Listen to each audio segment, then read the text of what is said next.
Hello, this is Chef John from foodwishes.com with the Manhattan Filet. That's right, I'm going to show you a little home butchering technique to turn a strip steak into what looks and eats like a filet mignon. Except unlike a filet mignon, it's not going to be as lean and it's actually going to have more flavor. But wait, that's not all. The trimmings from this procedure are going to be used to make one of the greatest pan sauces you've ever had, which will be a separate video recipe following this one. So here we go. I have one very large, gorgeously trimmed New York sirloin strip steak. And of course, it's perfectly fine to eat like this. And once it's cooked and you're cutting pieces, you can always trim off any fat or sinew or silver skin or whatever. But to create a Manhattan filet, we're going to go ahead and trim away everything except that center eye of meat. So we're going to take a very sharp knife and we're simply going to go around trimming off everything that's not that center piece of meat. All right, so we'll cut off that little tail piece. And you can see we got little nuggets of meat in there, but that's fine. Like I said, in the next sauce video, you're going to see what we do with those. So do not be afraid to trim off a little bit of meat as you're getting this fat off. In fact, that's more desirable. So we'll simply continue around cutting off everything that's not pure meat. And it should be fairly obvious where you should be cutting. And you may be tempted to not trim off this one end here, because it looks like there's a lot of meat there, and there is. But there's also a lot of connective tissue. So we are going to go ahead and cut that off right where it attaches to that main eye of meat.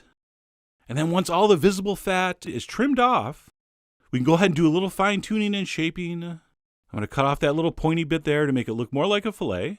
But really, that's up to you. You are the Robert Oppenheimer of this steak trimming primer. Oh, and by the way, as a side note, I learned this trick on a food blogger trip to Las Vegas. And while it wasn't the only trick I learned on the trip, it's the only one I can actually show. But anyway, after we've carved our New York strip into a Manhattan filet, we have one more job to do. We're going to go through all those trimmings and we're going to cut off every single scrap of meat we can use. So really the only thing you should be discarding is pure pieces of white fat that have no meat attached. All right, if you can see any red meat at all, just go ahead and include that in the pile. So that's what I went ahead and did. And I actually went ahead and did that with 2 steaks. So as you can see here, I have 2 beautifully trimmed Manhattan fillets. I have a dinner date and a fairly decent pile of meat scraps. Now, of course, you can save that and make a killer meat sauce. That would be a fantastic idea. But like I keep saying, we're going to use that for the sauce. So all I need you to do is wrap that up and put it away, and we will continue on with this Manhattan filet project. So what we're going to do at this point is season those up with some freshly ground black pepper. And then I didn't want to say anything because I wanted it to be a surprise, but we're actually going to dry age these overnight. So after the black peppering, I'm going to go ahead and throw those on a little rack on a tray, which of course will encourage airflow. If you don't have one of those, just crinkle up a piece of foil. And what we'll do is we'll pop those in the fridge uncovered overnight, which is going to theoretically intensify that flavor a little bit because we are losing a little bit of water content. And as you can see here, when I take it out the next day, that surface is going to get nice and leathery. It's going to make for a beautiful crust. And what we'll do is we'll pull those out. We'll let those warm up a little bit, maybe 15, 20 minutes. And at that point, we will season them generously with salt. And we will cook them, as it says on every bad restaurant menu in the country, to perfection. By the way, restaurants, stop putting that on your menu. We'll be the judge of that. Not necessary. But anyway, we're going to go over to the stove where I have a skillet on high heat with a little bit of vegetable oil in it. And once that's super hot, we'll start searing our Manhattan fillets. And generally with this kind of thing, we want to preheat on high, get that thing super hot. And then once those are in there and searing viciously, I will generally back the heat down to like medium high. And I'm going to sear that first side for about 4 or 5 minutes. As you know, I can't really give times for proteins. There's just too many variables. So you just go ahead and cook that steak to your liking. Although one quick tip here, whether you're cooking a Manhattan filet or a traditional filet mignon, you want to sear the sides a little bit. You don't want to be looking at that gorgeous, crusty surface, and then a half-inch below you have this like pink-gray exposed surface of meat. That's not a good look. So sear those sides in the hot pan a little bit. All right, and at this point I determined mine were close enough to medium rare to remove them. So we will remove to a plate to rest, and we'll go ahead and let those rest for about 5 to 10 minutes. All right, you're going to get your sides ready. You're going to get your sauce together. Like I said, we're going to show you that. And at that point, you will be looking at one of the most gorgeous steaks you've ever seen in your life. Like I said, the exact shape of a filet mignon, the no trimming of a filet mignon, and yet we have the marbling and the beefier flavor of the New York strip steak. I mean, come on. And by the way, if you're thinking, man, that sauce looks amazing, I really hope he shows us that. I'm going to in the next demo. I've said that like 4 times already. So anyway, let's finish up by cutting into this thing. You need to give 0 thought to trimming. Every bite's going to be perfect, gristle-free, no fat, no silver skin, no nothing, except pure steak enjoyment. It's just a really easy and great technique. And like I said, you're going to be amazed at what we do with those trimmings. All right, so stay tuned for that. But in the meantime, I hope you go pick up a couple New York strips and give this fun and revolutionary technique a try. So head over to foodwishes.com for, well, there's no ingredients, but there's more information as usual. And as always, enjoy.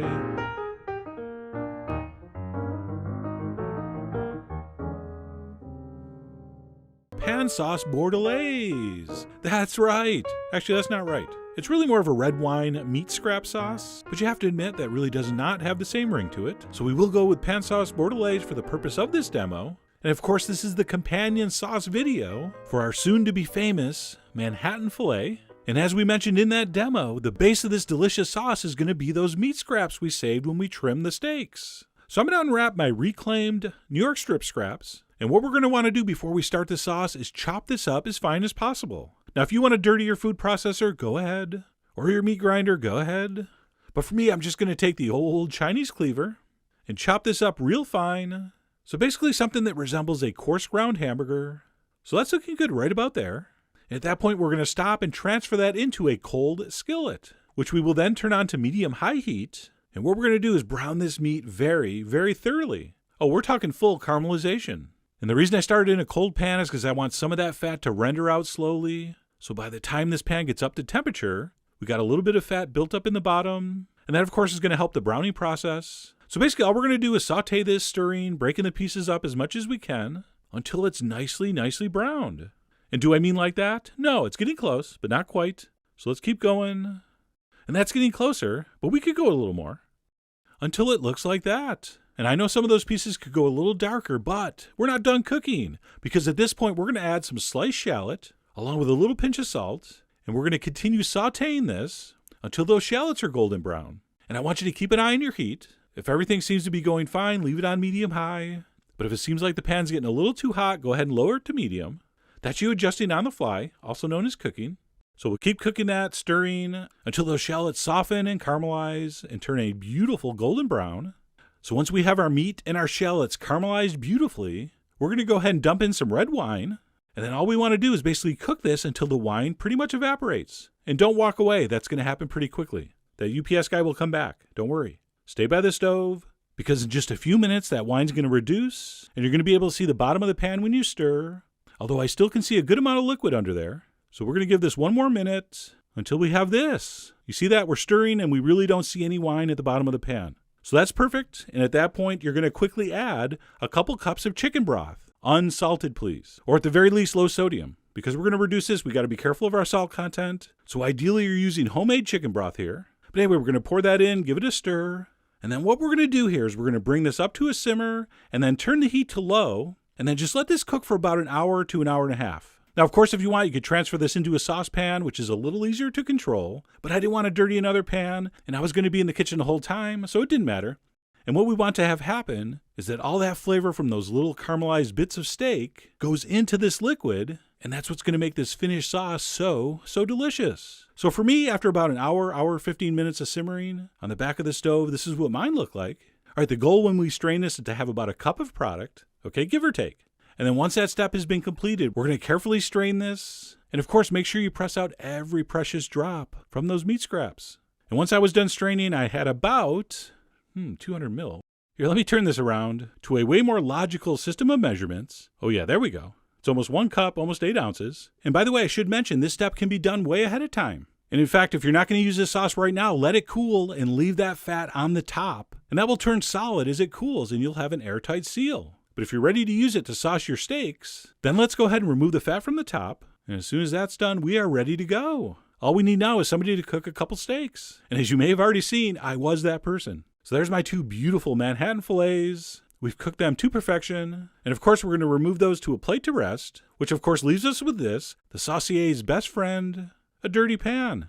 All right, so we're going to take our pan that has the fond on the bottom that formed when we cooked our steaks. We're going to go ahead and pour in our reduction. We're going to turn the heat up to medium-high. And of course, as this comes up to temperature, all those beautiful caramelized bits are going to dissolve off the bottom into our already flavorful liquid. And we'll do final seasoning later, but I am going to put a little pinch of freshly ground black pepper and some salt in here now.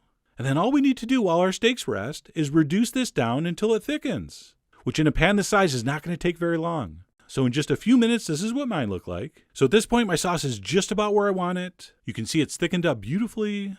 And it also has a beautiful shine to it, and we haven't even added the butter yet, which is the next step. So at this point, I want you to turn off the heat, and we're going to finish this in the classic pan sauce style with a chunk of butter. And once you toss that in, you want to keep it moving until it disappears. So we're going to whisk continually until that happens. And because of the acidity in that sauce, and the fact the sauce is hot and the butter's cold, that fat's going to emulsify into that mixture. It's going to give it even more body, of course flavor and richness, but it also gives it an incredibly gorgeous shine. I mean, if I had a comb or hair, I could totally comb my hair in that sauce. And then of course, because we're not terrible cooks, we're actually going to taste this and see if we need another pinch of salt or two. And once it tastes as good as it looks, we'll go ahead and spoon that around and possibly over a couple beautiful steaks. And that perfect pairing of seared beef and reclaimed meat scrap Bordelaise sauce is done. Just a really beautiful combination. We could just sear a couple steaks, deglaze the pan with plain red wine, reduce it and finish it with butter, and we would still have a great pan sauce. So you can imagine how much richer and more flavorful this is using those meat scraps. And I know, you already saw me cut up this steak and dip it in sauce in the last video, but I never get tired of watching pieces of meat get dragged through sauce. In fact, there should be a television network that's all they show. I mean, come on, there's a weather channel, and this is way more interesting than that. Alright? So if you do end up giving our Manhattan Filets a try, I really hope you save those scraps and give this a try too. So head over to foodwishes.com for all the ingredient amounts and way more info as usual. And as always, enjoy!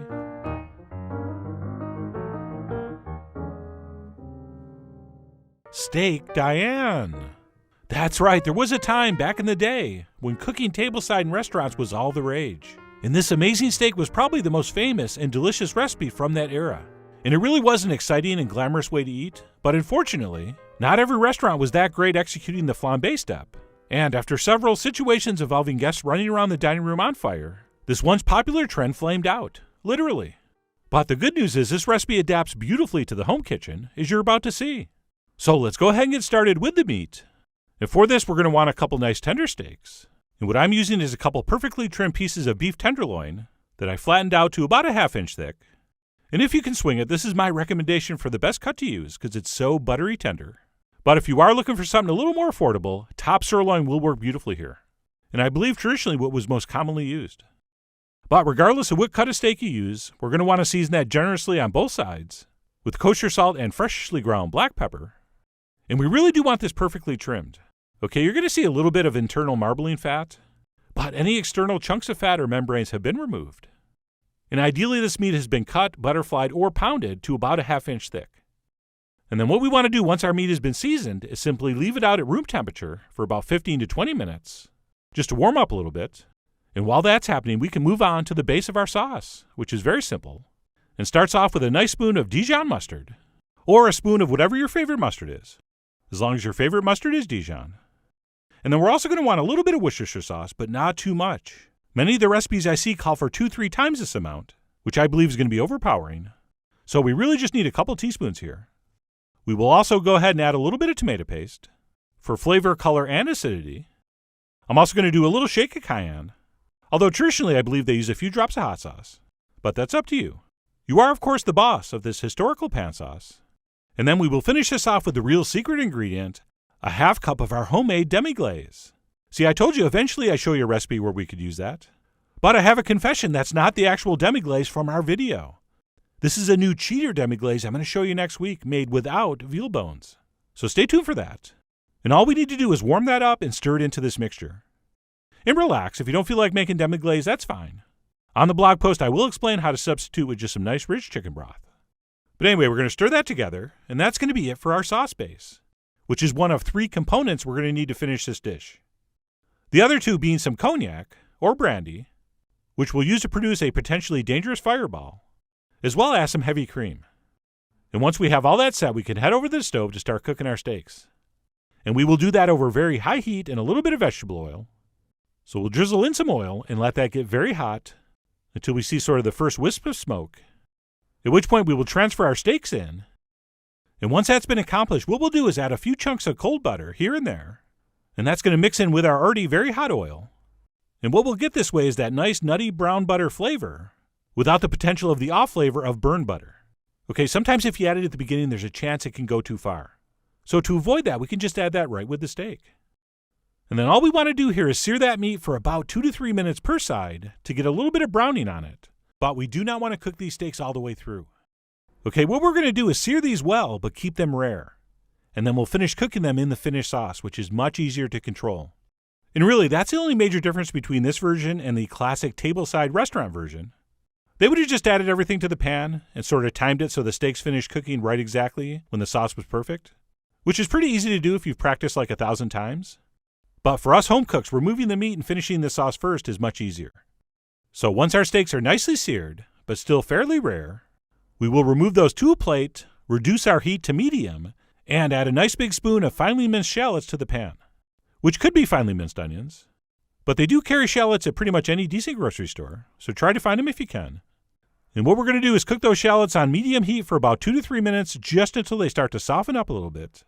And don't be alarmed, but that fond at the bottom of the pan is hopefully going to darken up nicely. And it always looks much darker on camera than it really is. But don't be afraid, that's really what we want, as you'll see when we deglaze, which is the next and by far most dangerous and exciting step. So what we'll do once we've cooked our shallots a little bit, we will turn off our heat, and if your guests are watching, dim the lights. We will pour in our cognac or brandy, at which point we can ignite this with a fireplace lighter, and voila, a giant show-stopping fireball, which by the way is completely for show and not necessary. So I'll explain why on the blog you don't need to do that, but of course off the record I hope you do, safely. And by the way, if you want pictures you better move fast, because those pyrotechnics are only going to last a few seconds, and once that alcohol burns off, the mixture in your pan should look something like this. And at this point it's safe to turn our heat back on to high, and we can pour in that sauce base we mixed up earlier, and eventually in a couple minutes that's going to come up to a boil, and we'll give that a stir, at which point we'll let it cook for just a couple minutes, just to reduce it slightly, before adding in our heavy cream. And yes, if you're thinking, man, I bet creme fraiche would be really good in this, you are correct, that would be fantastic. But this time I'm just using regular heavy cream, which still produces a pan sauce that's beyond amazing. So we will stir that in and we'll continue cooking on high until the sauce just starts to thicken up, along with, of course, any accumulated juices. I mean, I hope this doesn't sound too harsh, but if you're the kind of person that throws away accumulated juices, we can't be friends. I'm sorry, those have to be added back in. And what we'll do is we'll continue cooking on high until our sauce starts to thicken up. So what I'm going for is something that looks just about like this. All right, it's not too thick, but it's starting to get there. And what we'll do once it reaches that point is add our meat back in and reduce our heat to low. All right, you generally don't want to boil meat, so we want to finish this off on a nice gentle simmer.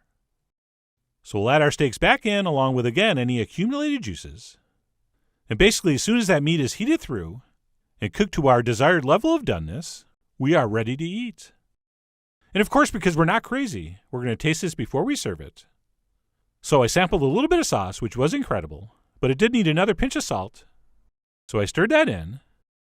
And once that sauce is tasting and looking exactly like you want, and that beef is done to our liking, we are ready to serve.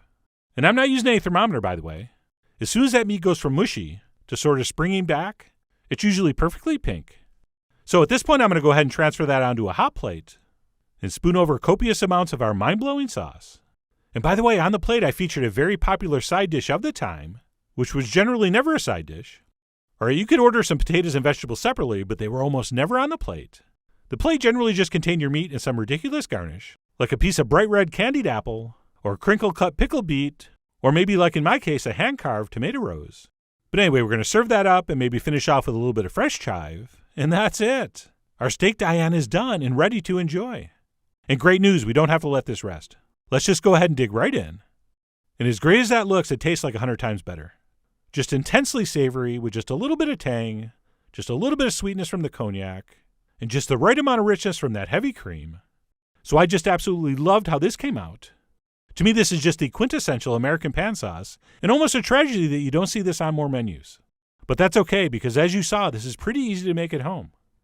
Oh, and by the way, in case you're wondering, nobody really knows why this is called Steak Diane. There are theories it may have something to do with the goddess of the hunt, or possibly a special lady friend of the chef that invented it. But since nobody knows for sure, I'm going to end this video by officially announcing that I plan on changing the name of this to Steak Pauline, in honor of my mother, the late great Pauline Mitzowich, who I think would have really liked this, and who may have even had this cooked tableside for her back in the day in New York City. So I'm going to go see what kind of paperwork I have to fill out for that. But in the meantime, I really do hope you give this a try soon. So head over to foodwishes.com for all the ingredient amounts and more info as usual. And as always, enjoy.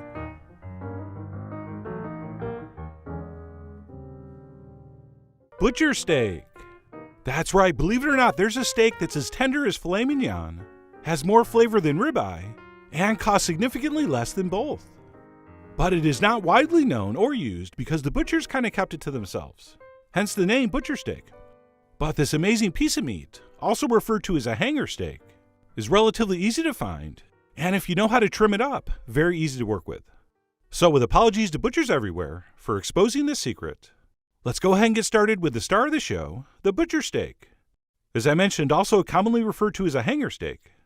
And it's sort of an odd-looking piece of meat, but nothing to be afraid of. It's basically two muscles separated by a very, very tough piece of connective tissue.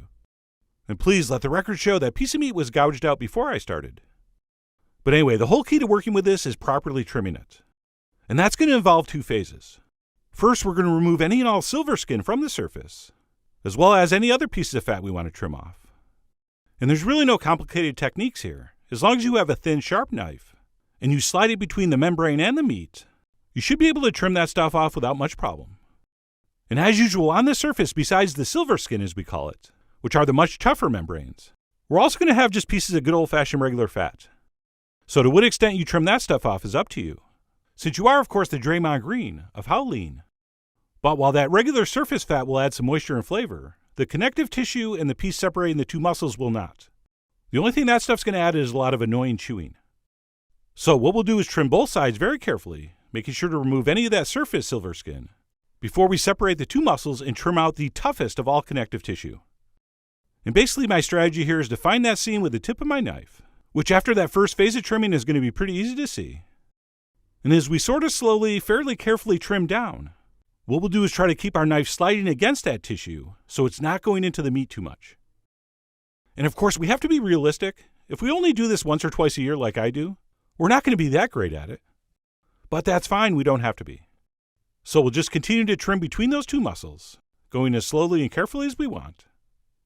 And these pieces I'm cutting out might not look like that big of a deal, but they really are virtually impossible to chew. So with that in mind, we'll continue on cutting down and through. And like I said, we want to make sure our knife doesn't sort of turn into the meat. Okay, so cutting through that connective tissue is okay, or on either side of it, but try not to let your knife turn into the meat. So that's what I did, and eventually separated those two muscles. And then once that's been accomplished, we can go ahead and finish trimming these and making steaks. And as you might be able to see, one side is usually a little bigger than the other. So let me start with the bigger side, which sometimes has this lobe of meat at the end that's sort of separated naturally. So what we'll do is trim that piece off. That's going to give us sort of an extra bonus fifth steak. And then we'll go ahead and finish up any remaining trimming, which was kind of minimal on this piece because the smaller piece got most of the connective tissue. So that side's looking pretty good for now. And we'll go ahead and move to the smaller piece. And using that same technique of sliding the knife under, we will remove that center piece of sinew that I've heard a lot of people refer to as a tendon, but I don't think that's a tendon. But anyway, no matter what it's called, we want to remove all of it. And I really should have kept this in the same position, but I thought I was blocking the camera with my other hand. So I turned it this way thinking you'd get a better look. But ironically, I made it harder to see what I was doing. But the good news is, this is going to be much easier than I'm making it sound and look, since that membrane as well as the other connective tissue on the surface is almost impossible to miss. But anyway, let's go ahead and fast forward to when I was finishing that up, since there's really only so much of that you can watch before it becomes uninteresting. And I know that was a couple minutes ago. But anyway, once that's completed, we can move on to cutting these into steaks. And to do that, I'm simply going to cut both of those pieces of meat in half. And once those have been divided, we're going to end up with 4 what I think are perfect portions of steak. Plus, of course, don't forget our bonus fifth steak. And other than maybe a little extra cleanup here and there, that is pretty much it. Oh, and one quick production note. This piece of meat is amazing cooked whole like a steak, but also makes like the world's best skewer. So generally my game plan is I save the 2 biggest ones to cook as steaks. And then maybe I'll take those 2 smaller pieces and that lobe and cut those into like 1 or 2 inch chunks and skewer those for the grill. So don't be surprised if you see a video for that later in the season. But for now, I'm going to take the 2 best pieces and season those up with some salt and pepper. And we'll go ahead and cook those up in a pan so I can finish the video by eating something. And while this very versatile steak lends itself to pretty much any cooking method, Today I'm going to be searing these in a pan in some clarified butter. So generally I start this on high and then turn it down to about medium.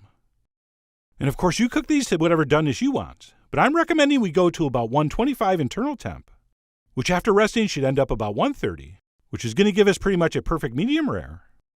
And as usual, I never want you to go by time, but this took me about 12 minutes start to finish, which I guess is like 4 minutes per side. Since the way these things are shaped, you do end up with sort of a third side. But regardless, as I said, I like to start off on high heat, and then after the first turn, maybe we'll back it down to medium-high to medium, and continue on until we think we're done. And fair warning, this butcher steak, also known as hanger steak, is incredibly juicy, which means if you pan roast it like we're doing here, you're going to build up a very significant fond, which of course are all those caramelized meat juices at the bottom of the pan, and it's going to get very dark, and spots are going to look like they're burnt, but they're not. Well, actually they are, but it doesn't matter. When we deglaze this, it's not going to taste burnt. But anyway, we're getting ahead of ourselves. Step 1 is to evenly sear these on all sides until the internal temp reaches about 125, at which point we will turn off our heat and remove those to a plate to rest. And I do suggest tenting those with a little bit of foil to retain some of that heat while we finish our pan sauce. And of course, to do that, all we need to do is splash in some chicken stock or water. And as you may know, that liquid's going to release all that cooked on goodness from the bottom. So we'll splash in some stock and turn our heat back on to medium. And give that a stir with a whisk, or of course freakishly small wooden spoon. And over the course of the next couple minutes, 2 things are going to happen. That fond will totally dissolve into your liquid, as well as you can see, it's going to reduce down. And once those 2 things do happen, what we'll do is reduce our heat to low and add in our final ingredients, which will start with any and all accumulated juices. Okay, if you're not going to add back in the accumulated juices, you probably shouldn't be making pan sauces. And then I'm also going to drizzle in a little splash of balsamic vinegar, which I did over the camera from about 4 feet up, which is why it splashed everywhere. So feel free to add yours like a normal person.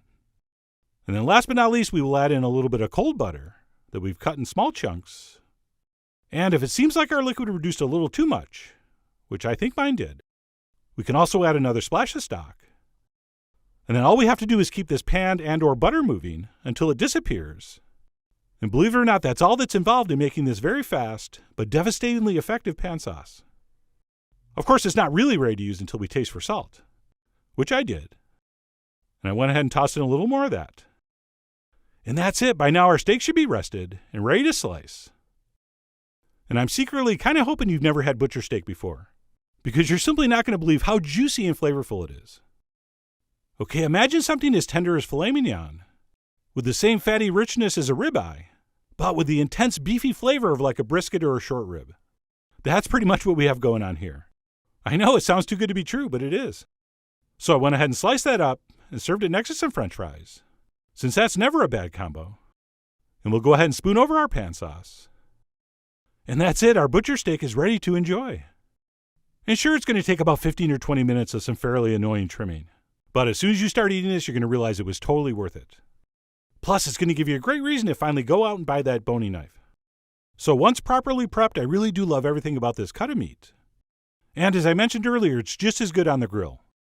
Although you don't really get to make a pan sauce that way. But whatever, you'll come up with something. Maybe serve it with a béarnaise. And if you're watching this in real time, I realize there's only a couple days to go before Father's Day. But you know what makes a much better last-minute Father's Day gift than a tie? Besides literally everything? This. That's right, you could give Dad a big old butcher steak and show him how to make it. Now that is being a good child. But regardless, whether you're going to make this for a special occasion or not, I really do hope you give this a try soon. So head over to foodwishes.com for all the ingredient amounts and more info as usual. And as always, enjoy.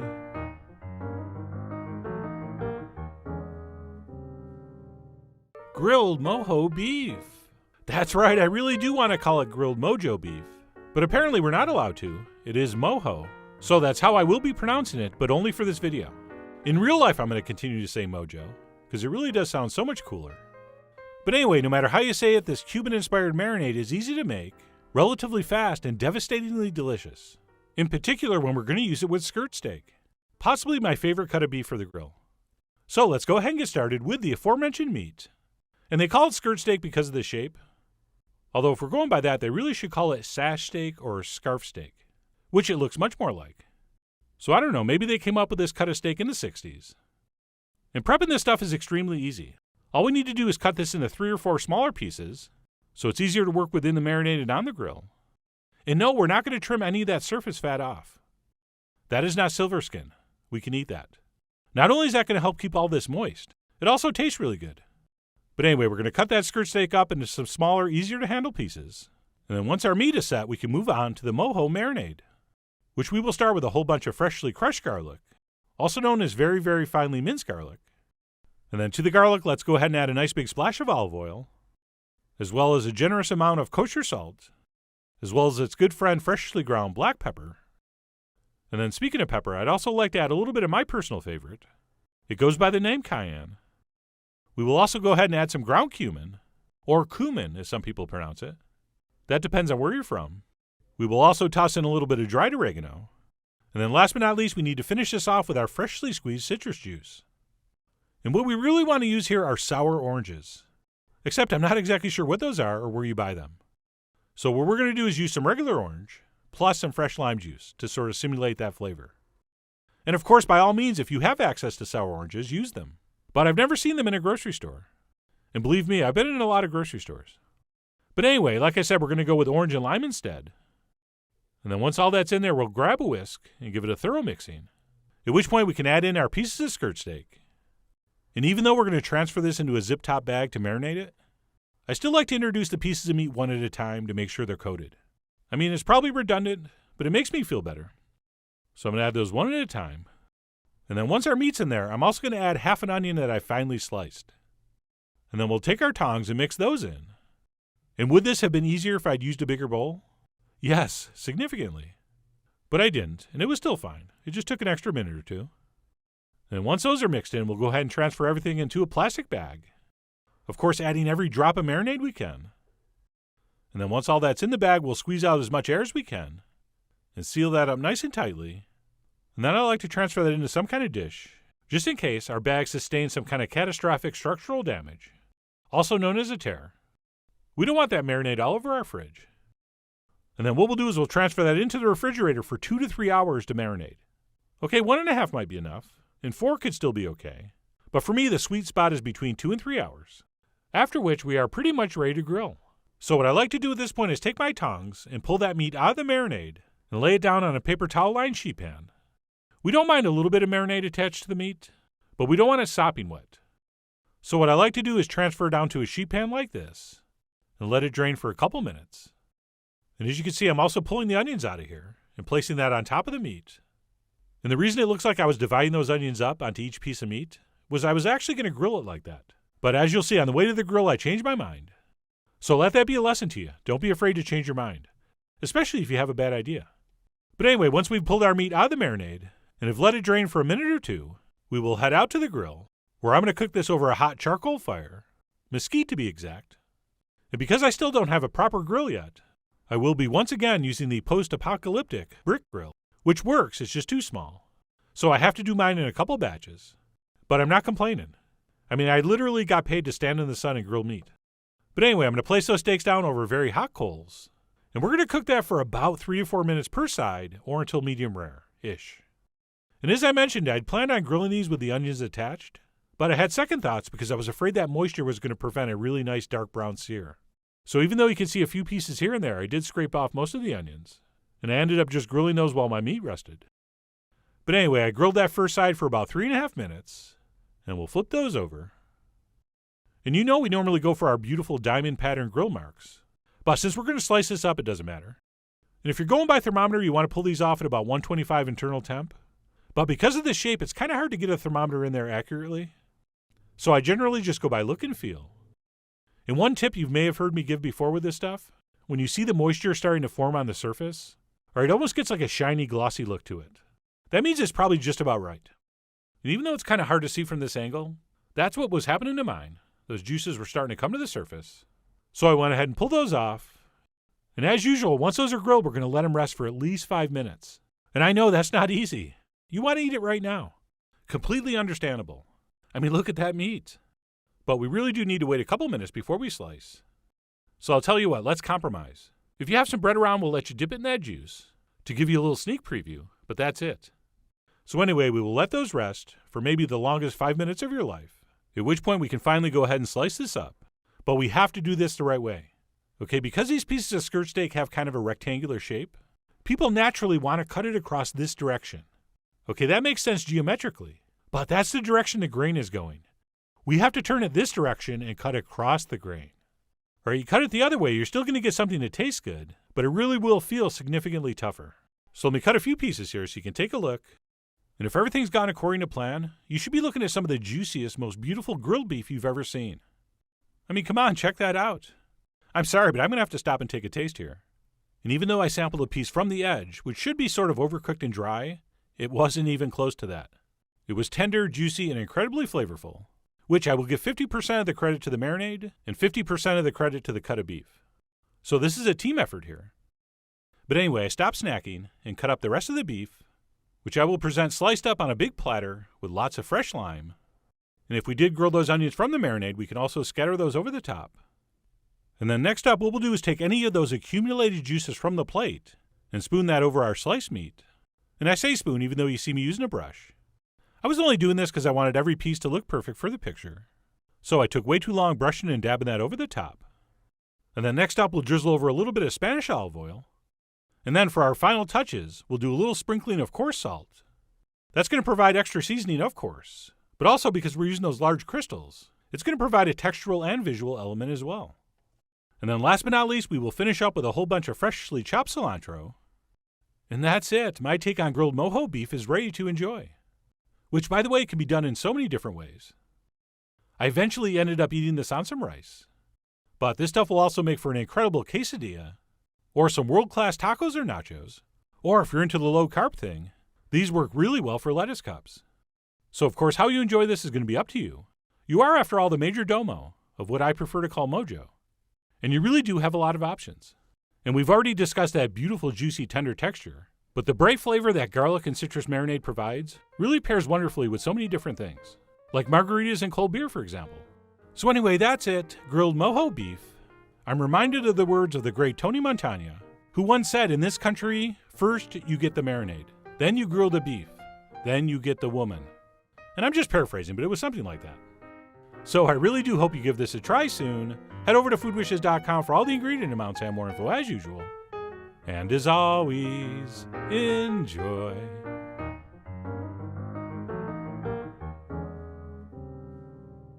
This is New York strip steak, although I'm sure this will work with any of your favorite steak cuts, or at least that's my theory. So the duck breast sous vide experiment went so well, I decided I wanted to try it for some nice New York strip steak. So here's what I did. You're going to take 2 large New York strip steaks, at least 12 ounces each. And that's very important because we're going to sear these, well, once before, but we're going to sear these before we serve them, and they got to be a certain thickness for that to work. I'll explain more about that later. All right, we're going to salt and pepper generously. I'm going to put my stainless steel pan on high heat with some grapeseed oil, get it nice and hot, and then do a really brief sear. I mean, a minute per side, that's it. Okay, we're going to sear these again later, like I said, but I just want a little bit of caramelization on the steak before they go in the water bath. I mean, it's going to sit there for like 2.5 hours, so I do want it with that caramelization already attached. Maybe it doesn't make a difference, but to me, that totally makes sense. So I'm going to remove those from the pan, turn off the heat, of course. Don't do anything with the pan. We're going to use that in a minute. I'm going to place the steaks in my heavy-duty freezer Ziploc bag, just like the duck. Tuck it down into the corner as tight as you get it. I'm going to suck out the air with a straw.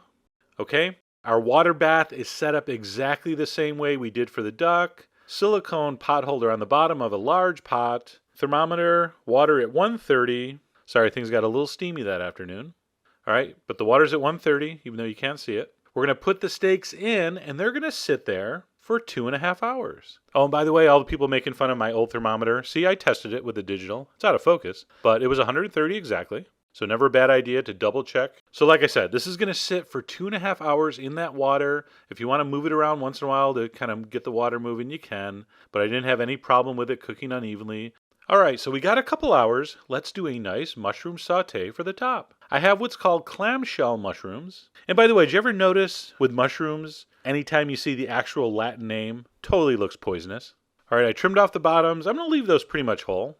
All right, I'm going to throw them in the saute pan I used to brown the steaks, just because that makes so much sense on so many levels. I'm going to turn it on medium-low heat, add a little chunk of butter, little pinch of salt, and what we're going to do here is slowly saute those, and the water is going to slowly start to seep out of those mushrooms, and it's going to slowly start to deglaze that fond, which is what we call that caramelized meat juice on the bottom, and the pan will become less brown, and the mushrooms will become more brown. See what we did there? So as soon as the bottom's been deglazed and the mushrooms have softened up a little bit, I'm going to remove and reserve. All right, that took me about 5 minutes. Turn off the heat, just leave the pan as is. We're going to use that again to sear the steaks. So our steaks have been in the water bath at 130 degrees for exactly 2.5 hours. I'm going to pull it out. I'm going to remove the steaks from the bag to a plate. Now you should have a good couple tablespoons of juice left over. Save that. We're going to use that for the final mushroom saute. I'm going to pat those dry because you can't sear wet things. It just won't work. So pat that dry and re-salt it.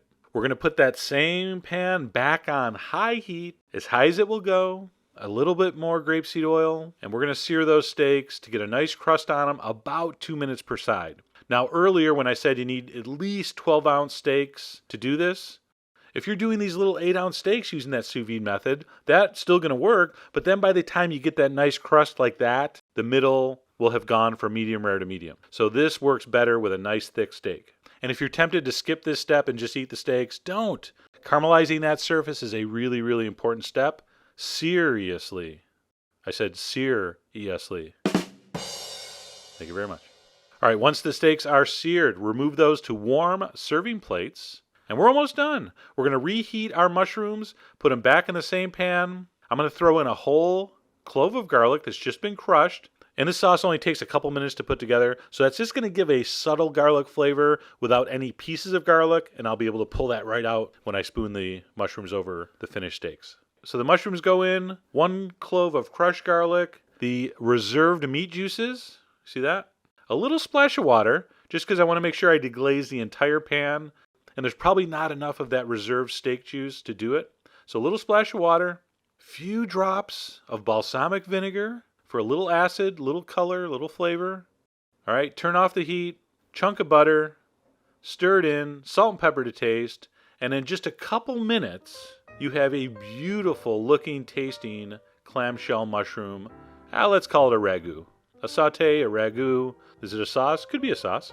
So anyway, there it is. Stovetop sous vide using New York strip steaks. If you're the kind of person that no matter what technique you use, cannot get a perfect pink New York steak, it's either undercooked or it's overcooked, this is probably a good way to go. We're going to cut in, and you can see that glorious, perfect pink New York, the amazing moisture content, just like the duck breast. So this really did turn out well. So there it is, New York strips using the Stovetop sous vide method. And of course, you got a bonus clamshell mushroom saute video. Anyway, you'll find all the ingredients on the site, as usual, along with more info on the technique. And as always, enjoy.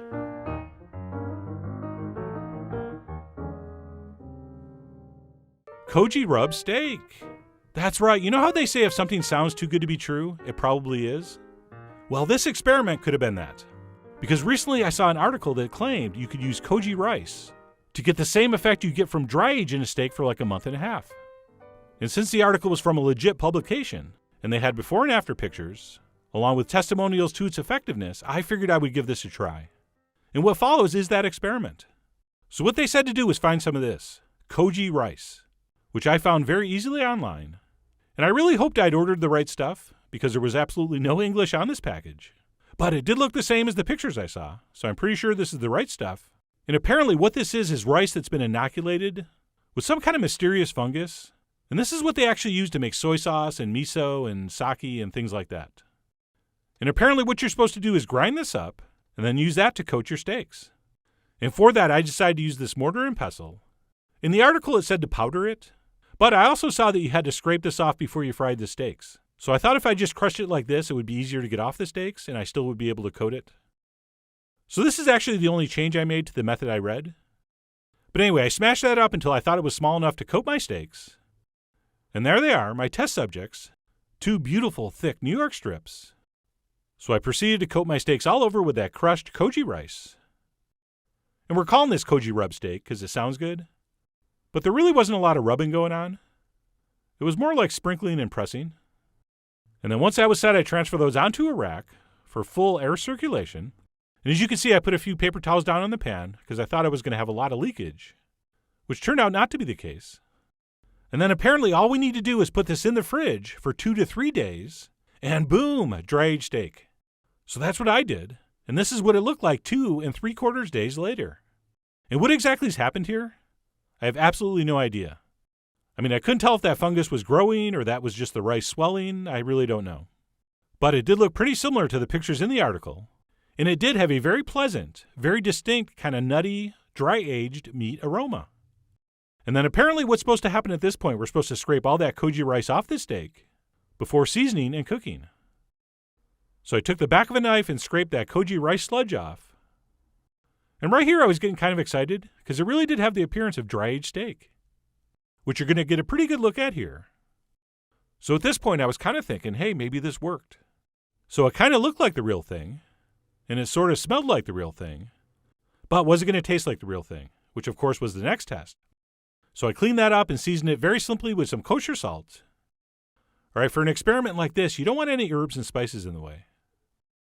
So I did just a little bit of salt before pan frying this in some clarified butter. And one thing I remember mentioned in the article was that because of the koji reaction on the surface, the meat would sear up a lot faster and a lot browner than usual. And as I turned this over, I found that to be absolutely true. That, my friends, is some serious crustification. But I'm not actually sure if that's the koji, or from that surface being so nice and dry. But regardless, that is a beautiful crust. But anyway, I'm going to fast forward here a little bit because this is not a how to cook a steak video. We've done those. So we're going to skip ahead to when the steak was done, at which point it looked like this. And of course, I had to let it rest before I cut in. And while I was waiting and admiring my steak's glistening beauty, I did notice a fairly distinct and quite pleasant dry-aged kind of steak aroma. It really did smell good. But then again, most steaks seared like this do.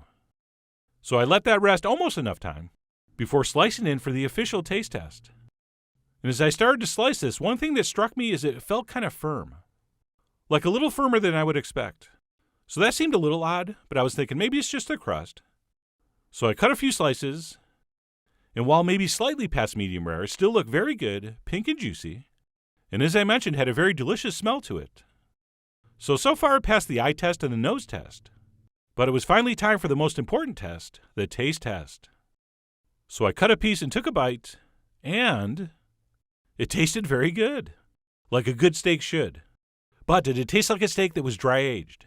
Well, the answer to that is sort of. I would say it did taste different and possibly better than an untreated steak, as it did have that kind of nutty, subtle sweetness that a dry-aged steak will have. But what I found lacking was that kind of underlying funk that you get from that authentic dry-aged steak, which is really not an easy flavor to describe unless you've had it. So flavor-wise, I do think that koji added something reminiscent of a dry-aged steak, but texturally, not so much. Not only did this treatment not make it more tender, it seemed like it may have actually made it a little less tender. In fact, I cut a few more slices off that thicker end, which was cooked a little less, but I got the same results. So I was really hoping this technique would not only give the flavor of a dry-aged steak, but would also help produce a nice tender mouthfeel, which unfortunately really didn't happen. Now, is that because we went 3 days and not 2? Possibly. So in conclusion, can you really use koji rice to simulate dry-aging steak? I'm really not sure, because I'm not sure if I even did this right. But if I did do this right, and that's how it was supposed to come out, I would say the answer is no. I really did enjoy how this tasted, but as far as simulating a dry-aged piece of beef that takes usually about a month and a half, I would say this 2 or 3 day koji method does not achieve quite the same results. So do I really hope you give this a try soon? I'm not sure. To put it another way, if I had to pick an emoji to describe this steak aged with koji, it would be the I'm not sure face. Do they have that one? I'm not even sure. But I still hope you head over to foodwishes.com for all the ingredient amounts and more info as usual. And as always, enjoy.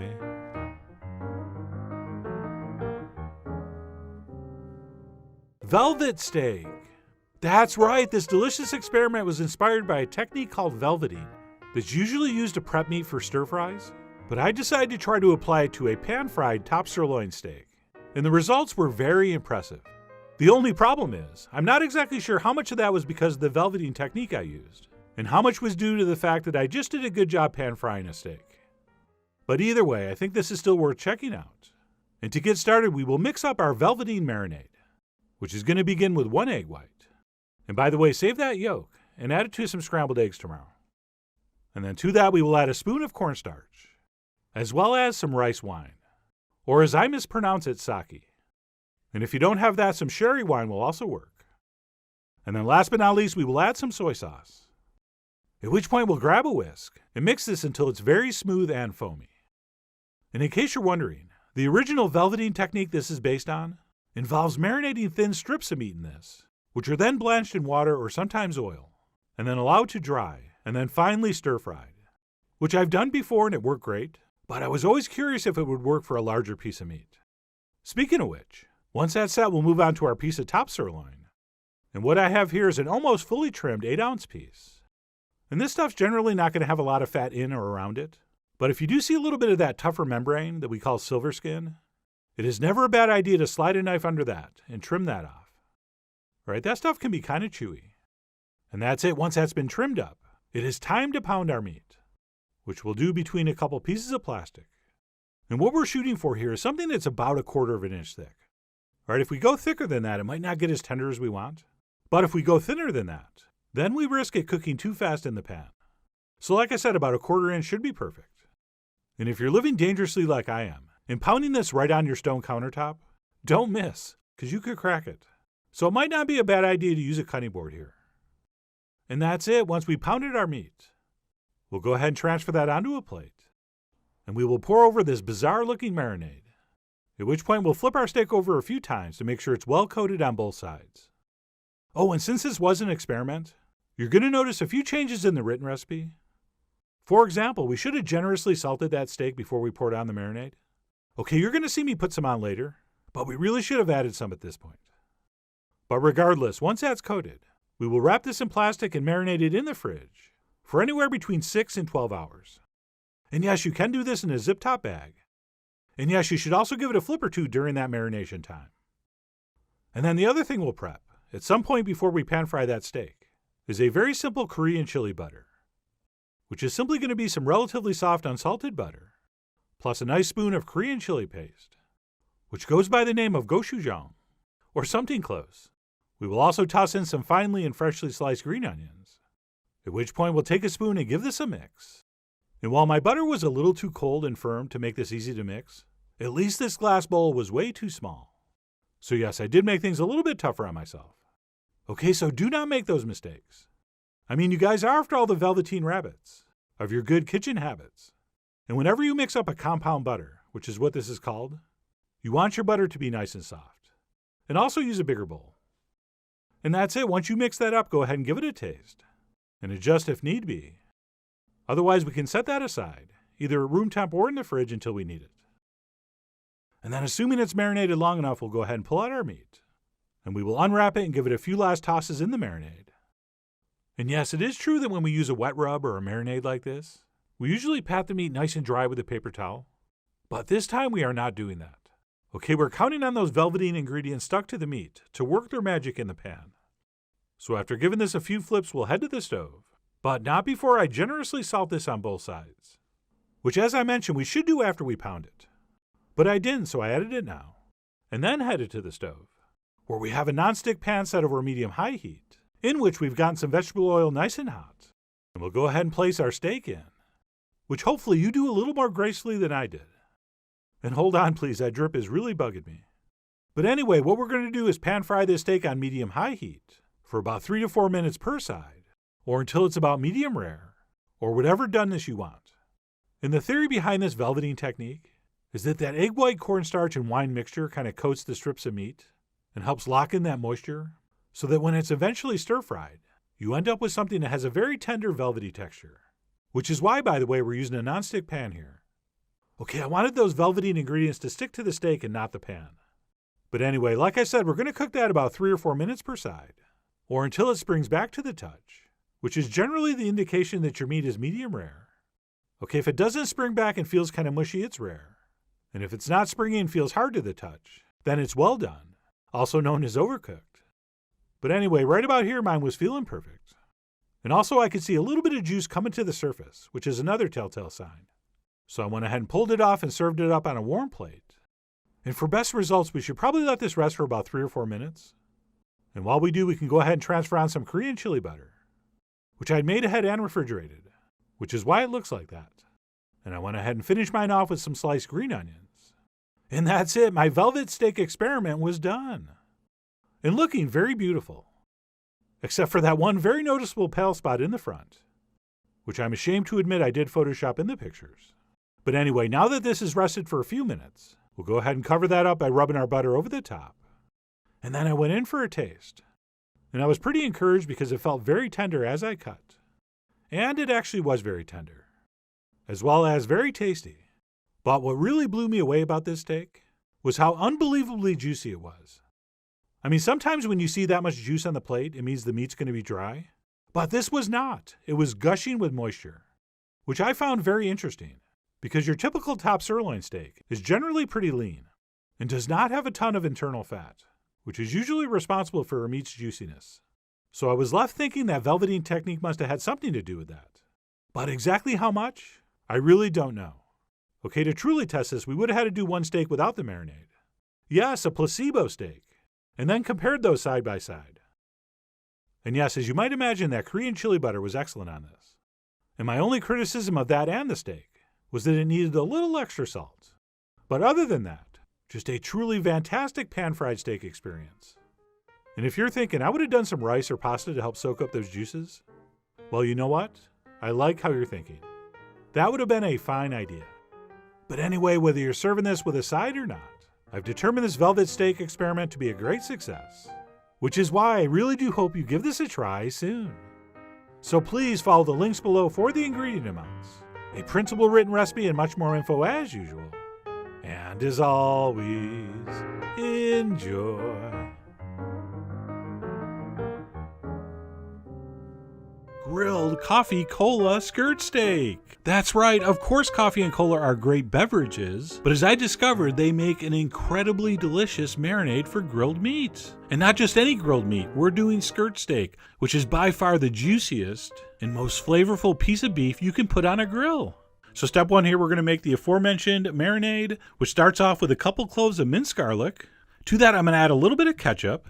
We're going to add some freshly ground black pepper. We're also going to add some salt and some dried rosemary. Now, of course, you could use fresh rosemary, but I do like the dry better for this. Not exactly sure why. I'm also going to add some hot sauce. I'm using Louisiana hot sauce, but I think a hot sauce from any state would work. I'm also going to add a splash of rice vinegar, and then the co-stars of the marinade, some strong coffee, and a bottle of cola. And you can use any cola you want as long as it's not diet. We need the sugar, so do not use diet. If you use diet cola, I can no longer consider you a friend. So we're just going to dump all that into a bowl. We're going to take a whisk and we're going to mix it up, and that marinade is done. All right, so very easy. So we're going to mix that up, set that aside while we prep our skirt steak. And here it is. This long, thin strip of marvelously marbled meat is called a skirt steak by butchers, who think it looks like a skirt. Butchers obviously don't get out much because it looks much more like a scarf steak or a sash steak than a skirt steak. But anyway, it's too late. They already named it. So we're going to unroll our skirt steak, and you can clearly see the way the grain of the meat's running. So later when this is done, we're going to want to cut across that, and we're going to cut it up into smaller pieces, which is going to make it much easier to grill and, as you'll see later, cut. So we're going to take our scissors and cut it every 6 inches or so. And of course, we're using scissors because it's a skirt steak. That, and I didn't want to dirty a cutting board. So we're going to cut that up. Here we'll cut that little end piece off and trim a little fat. And then we're going to go ahead and place that into our coffee cola marinade, making sure it's totally submerged. If you were thinking you could get away with partial submersion, you're wrong. Make sure they're all immersed. And then we'll take a piece of plastic wrap, push that down on top. And that meat is going to marinate overnight.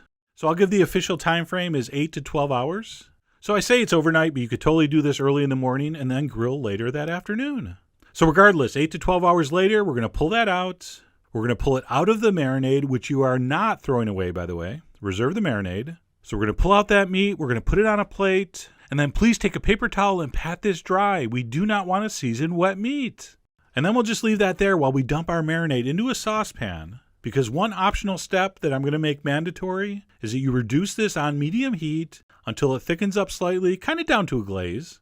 We don't want it super thick and syrupy, so something like that. And we're not going to use this to brush on the meat. It doesn't need it. But what we will do is drizzle this over after we slice it, and it really does make an incredibly flavorful sauce, as you'll see. And by the way, this meat grills pretty fast, so I usually will reduce that before I go out to the grill, but that's just me. And then we're going to go back to the meat, which, like I said, has been patted thoroughly dry. I am going to season both sides lightly with salt and cayenne. And then we're going to head out back where I have a very hot charcoal fire, very mature. You see the white hot coals glowing red. And I'm going to grill that for approximately 4 minutes per side, or until it's a perfect pink. And because of the sugar in that cola in the marinade, you are going to get nice dark golden brown to golden black grill marks. All right, you want those, all part of the show. And at this point, let me give you a few skirt steak grilling tips.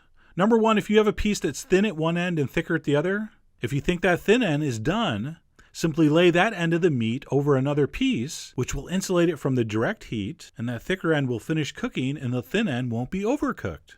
Also, if you're afraid of it getting too dark, you can always move it away from the hottest part of the flame. So I kind of moved mine off to the side here. And then last but not least, skirt steak has a great built-in indicator for when it's perfectly pink. The surface will start to get shiny and look wet as moisture from the inside is forced up to the surface. This is an indication the center is just about medium rare to medium, which is how I think skirt steak should be eaten.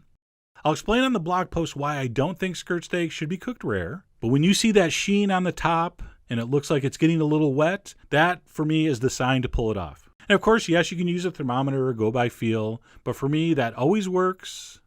But anyway, at this point, my meat was done. I'm going to pull it off the grill, and we're going to take that inside, of course, and let it rest for at least 5 minutes. This is critical with most meats off the grill, but especially something as juicy as skirt steak. So let it sit for 5 minutes, and then, of course, you're going to go ahead and slice it across the grain. All right, the muscle fibers on skirt steak are very easy to see, so you're going to make sure you're cutting across those just like this. So we're going to slice that up, and you can see just how incredibly juicy and awesome that meat is. I mean, look at that. I didn't even have to taste it to know this was going to be just perfect. So we're going to slice that up. We're going to throw it on a plate. We're going to drizzle over just a little bit of that coffee cola reduction. I did go ahead and strain that. I wanted it to be a little fancy, but you really don't have to, but I did. I served mine with a little bit of coleslaw that I'm going to show you the recipe for soon enough. And that was just a magnificent piece of grilled meat. Just smoky, subtly sweet. The flavors balanced perfectly by the bitterness from the coffee and the grill marks. Just absolutely fantastic. So if you're looking for something a little out of the ordinary this summer, I cannot recommend this marinade enough. And of course, if you're not down with skirt steak, you need to get down. Very easy to cook, incredibly flavorful, with a level of juiciness that has to be experienced to be believed. So I really hope you give this a try. Head over to foodwishes.com for all the ingredient amounts and more info as usual. And as always, enjoy.